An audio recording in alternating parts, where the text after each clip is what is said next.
I welcome everyone to our God's Word Fellowship podcast. I am Vanita Santiago. God is good and His mercy endures forever. I appreciate taking your time to join our podcast. Stay with me and listen to this message. You will be definitely blessed. Let's pray. Father, we come into your presence in the name of our Lord Jesus Christ. Father, you are God Almighty, the creator of the universe, the maker of heaven and earth, the mighty God, the only one God. Besides you, there is none. Father, we give you all the glory, all the honor, praise and worship and thanksgiving to your precious holy name in the name of our Lord Jesus Christ. Father, you are worthy to be praised. You are highly exalted. Be magnified in the name of Jesus Christ. Father, we pray for our country, India. Lord, I pray for Karnataka, Bangalore, and Tamil Nadu and the rest of the states in our country. Father, I pray that you bring us about a marvelous and complete, a total deliverance for us from this coronavirus. In the name of Jesus, every scheme, every device, every weapon of the enemy behind this virus be broken and destroyed. In the name of Jesus, let life blossom.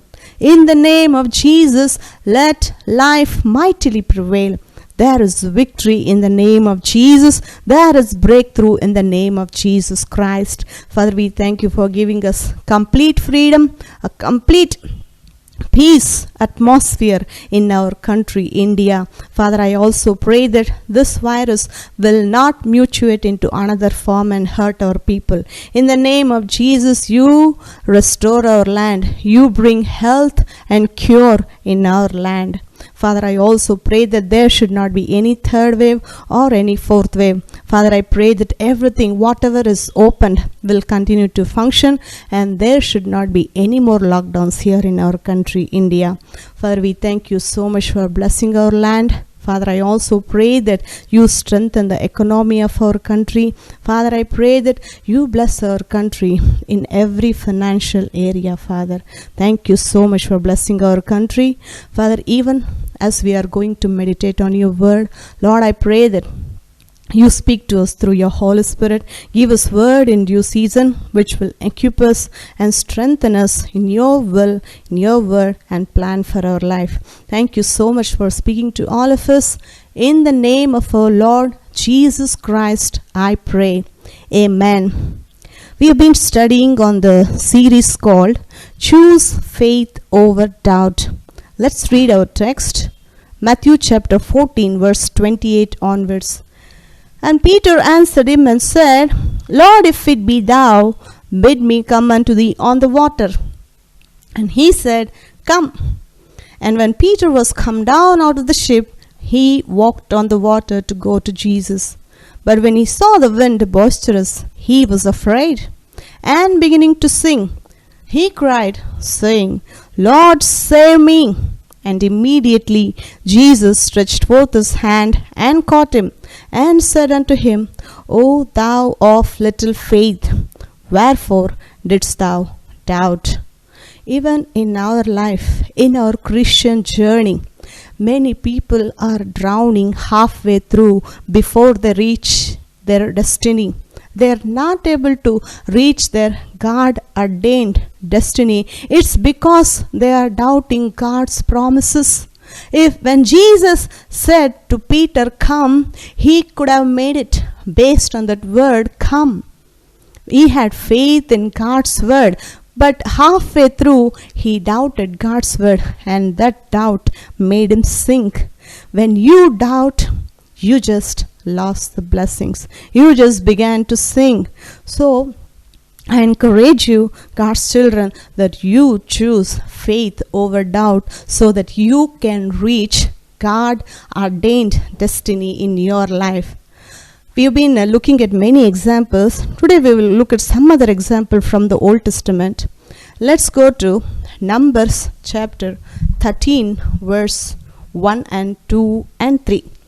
And the Lord spake unto Moses, saying, Send thou men, that they may search the land of Canaan, which I give unto the children of Israel.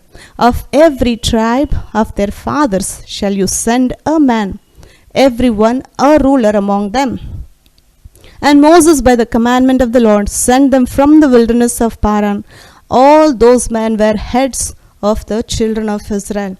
God is asking Moses to send 12 people, each one a head of the tribe. See, God is not choosing ordinary people here. You should remember that God is choosing the heads of the children of Israel. Everyone is a ruler among the tribes. So remember that they are not ordinary people. They are the rulers and heads of the children of Israel. There is a purpose that why God is choosing the rulers and heads. Because they are the ones who are supposed to lead the children of Israel into God-ordained destiny for them. What is the plan of God for the children of Israel? It was the Canaan land. It is from the beginning. God kept saying the children of Israel that He will give them the land of Canaan, which is flowing with milk and honey. God kept saying this throughout the Old Testament. Like in Genesis, you see n number of time God speaks concerning that He is going to give the children of Israel the land of Canaan. He kept saying again and again. He spoke to Abraham. He made a covenant with Abraham saying by mentioning names, every name God mentioned, and He spoke to Isaac that I will give your seed the land of Canaan. And He kept saying that to Jacob.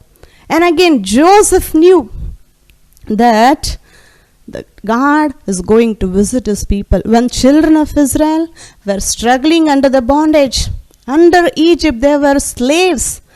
During that time, Joseph tells the children of Israel before he died, he's telling them, God is going to surely visit you and deliver you from this place. That means he knew that God is going to visit His children and take them to Canaan land. And also, by all these people's faith, God raised up a deliverer in Egypt, Moses, a man of God. God anointed him and raised him as a ruler. And God came down in the Mount Zion and said that I am come down to deliver the children of Israel out of the land of Egypt and to take them to Canaan land. I can quote many scriptures from the Bible, but the time will run out. God kept saying that I will give the children of Israel the land of Canaan. And this is the time now where they have come to the border of Canaan. Another step, they just have to enter the Canaan land. So as they have come to the border of the Canaan land, by the time they came here, it took around 2 to 2.5 years time for them to reach this border of Canaan. Now they are standing in the border. They are seeing Canaan land through their eyes. They can see the Canaan land. They have come to the border.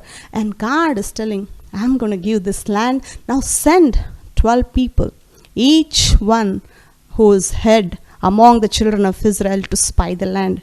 I mean, God wanted to all of them, those 12 people, to go and search the land just to see how good the land is that God is going to give for them.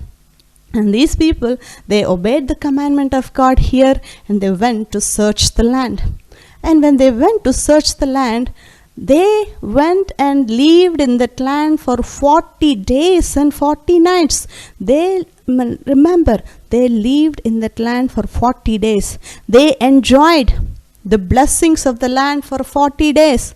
They enjoyed the fruit of the land for 40 days. They have experienced the goodness of the land for 40 days. After seeing all the good things, when they saw the land, they liked the land. The fruit is good, the atmosphere is good, everywhere it's beautiful, fruitful land and greenery.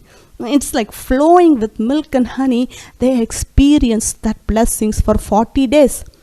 After experiencing all these things for 40 days, now they are coming back to give report to the children of Israel. All this congregation are waiting to hear what these people have to say.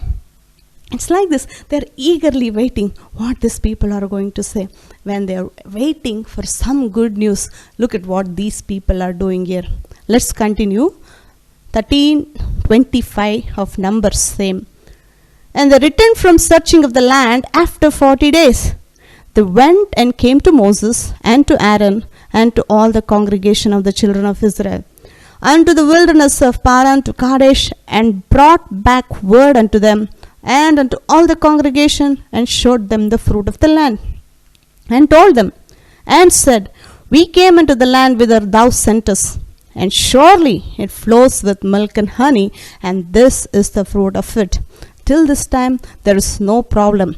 They accepted, they acknowledged, saying, that's the true thing, what God spoke. It is a land flowing with milk and honey. We love the place. Everything is nice. It's good.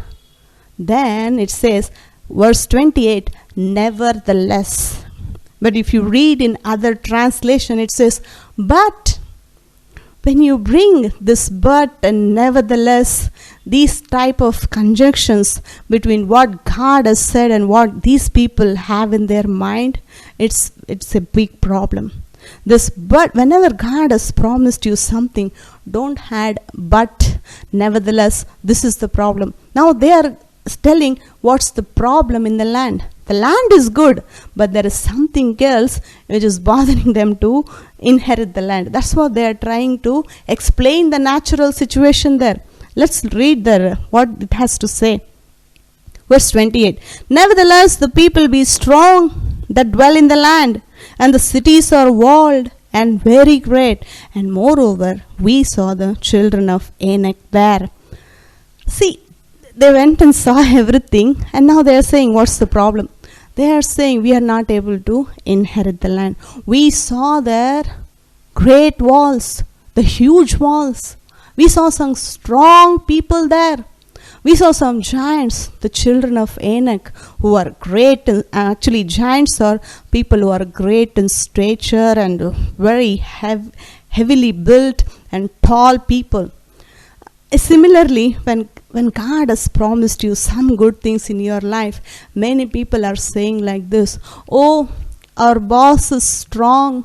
The people are strong. There are so many hindrances. These people are not helping my promotion.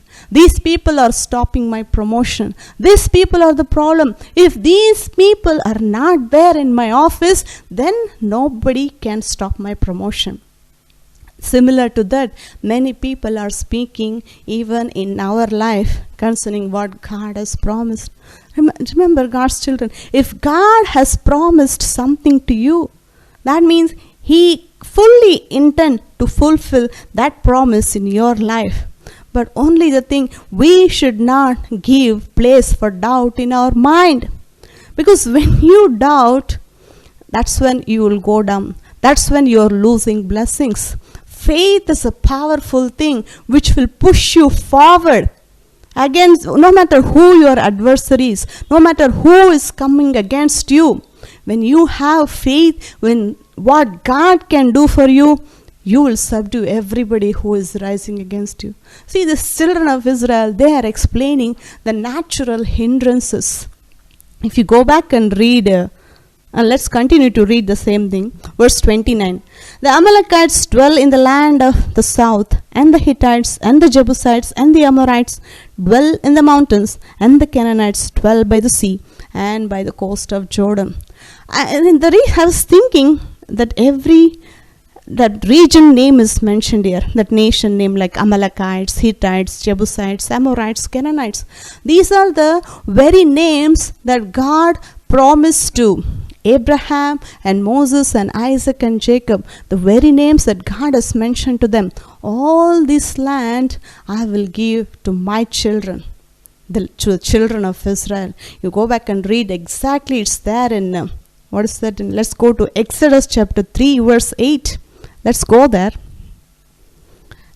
Exodus 3 verse 8. And I am come down to deliver them out of the hand of the Egyptians, to bring them up out of that land, and to a good land and a large, and to a land flowing with milk and honey, unto the place of the Canaanites, Hittites, Amorites, Perizzites, Hivites, Jebusites.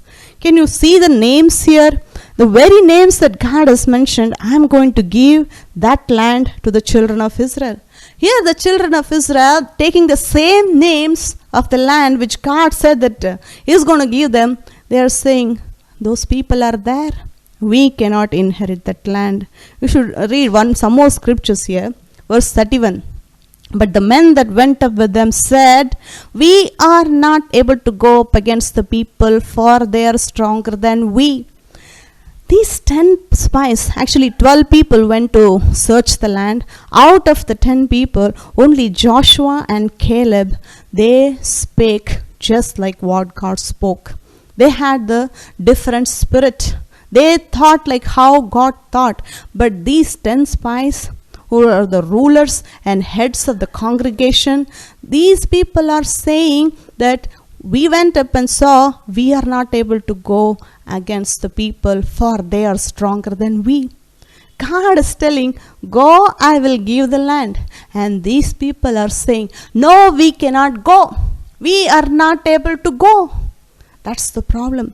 God kept saying that you will inherit the land. These people, remember what the children of Israel did throughout this 2.5 year journey from Egypt to this border of Canaan. God said every time I will give the land. But these said, no, you have brought us here to kill us. It were better for us to go back to Egypt. This is a problem. This is a wilderness. There is no food here. When they said there is no food here, God rained down manna in the wilderness. It's very difficult to find just normal water in the wilderness. If you can find oasis, people will be happy to drink that water. You know what God did for the children of Israel? He made river run out of the water. Imagine, the rock kept producing plenty of water and it came out as a river throughout the desert. It would be a great miracle if you find some water in the wilderness. But God made rivers in the wilderness for the children of Israel. He quenched the thirst of millions of people. He quenched the thirst of their cattle and their lively stock, whatever they had. Everybody's thirst was quenched. And God fed everybody in the wilderness. They did not labor for it. And they didn't do anything about it. All they had to do is go and collect the manna and eat. Every time they grumbled when there was a problem. When there was no food, they did not look to God. They blamed Moses for bringing him out of the land of Egypt. And they blamed God and they blamed Aaron. Why? Because they are failing to take the responsibility of faith. Faith is a responsibility that everybody should take. Always looking for somebody. Somebody else will pray for me. Somebody else do this for me. This problem is too big. You pray for me and you help me. Always blaming others for their problems. That's what doubt will do. Because doubt doesn't want to take responsibility. Faith are the people who has a desire for God and what God has said concerning them and concerning their life, and they take time to feed on promises what God has said. You know why these people couldn't choose faith when they came to the border of Canaan land? It's because they did not take time to meditate on God's promises. They did not consider the miracle of manna. They did not bring to their remembrance that how God fed them in the wilderness, how God quenched their thirst in the wilderness. They forgot all that. They did not consider all the miracles, and they never took time to meditate on the miracles of God. God kept saying that I will give the land. They kept saying death. They kept saying Egypt. The physical body came out of the Egypt, but their mind and their heart, they left back in Egypt. Every time there was a problem, when there was some difficult situation came, they always spoke about going back to Egypt, going back to that old life, going back to that slavery. Why? God has been so good for them. He stretched out His mighty hand and they witnessed the miracles of God with their eyes.